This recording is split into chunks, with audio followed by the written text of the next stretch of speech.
Borge, firstly, thank you for busting, I'd not call it a lie, but an idea that, every time a country wants to show another country down, you say, oh, that country's economy is collapsing. You're right in saying that American economy is not collapsing. A lot of people are saying American economy is collapsing because of Trump.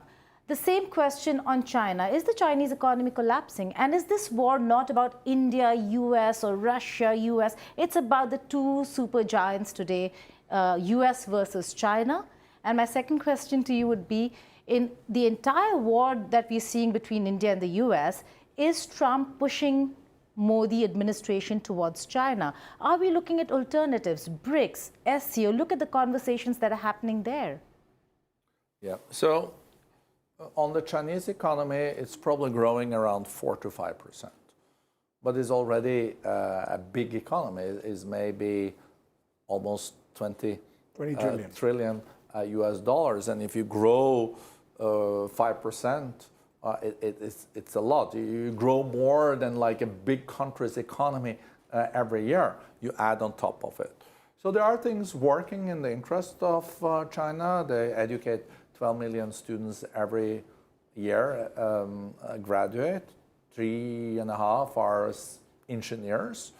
They also have a huge manufacturing critical mass, and they fast in pivoting these manufacturers. So you suddenly need something else, and then they pivot towards that because they have the competence.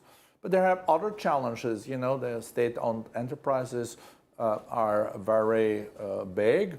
They also need to make sure that they have also startups, entrepreneurs, and innovators. That is a good climate for that. So, but China is also leading now in many technology areas.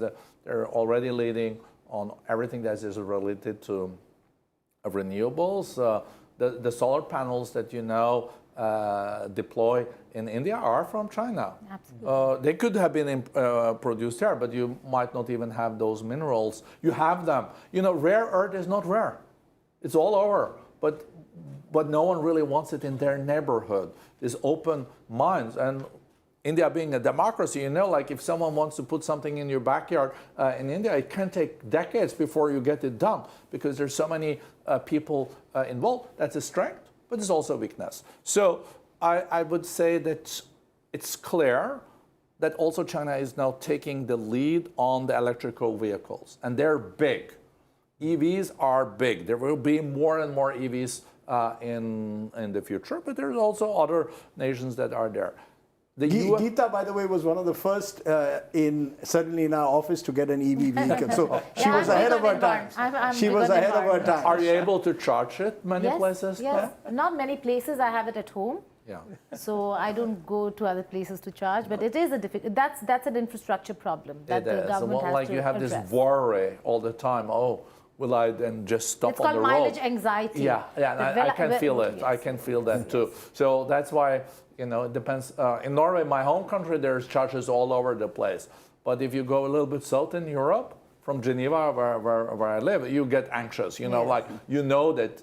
Where will I get the next charge? It's difficult. But you're also right on your thesis of the G2. The G2, US, China. US, close to 30% of the global economy, China 20%. That's half of the global economy. Absolutely. In two countries. And they're fierce competitors. They're fierce competitors. They will continue to be so. Hopefully there will be no wars, So, but competition can be positive, it can be negative. To your question about China and India and how this played out, I already said it's not a bad thing that China and India now is on better speaking terms. There can be a lot of good things that China and India can do together. But if you look at it real politically, you have a big panda and you have an elephant that is also quite sizable. And they're sharing a neighborhood. China meets India, and India meets China and Myanmar, Bangladesh, Sri Lanka, yes. Nepal, Bhutan, and these nations have their interests. And India is not always thrilled about this, and maybe vice versa. So America is not a competitor in the region with India. Yet, if I may, America is also now coming into this region once again. Should that be a cause for concern for India? And is it already a cause for concern for countries like China, for example? Yesterday, the American president was talking about getting into Afghanistan once again to take over the Bagram Air Base. American soldiers are carrying out exercises in Bangladesh. There's some operation that's already being talked about in Myanmar. So do we see more uncertainty coming into this region? And does that adversely impact, if not immediately, the markets in the long run? Point one. Point two, there's already a conflict. You've spoken about Ukraine and Israel.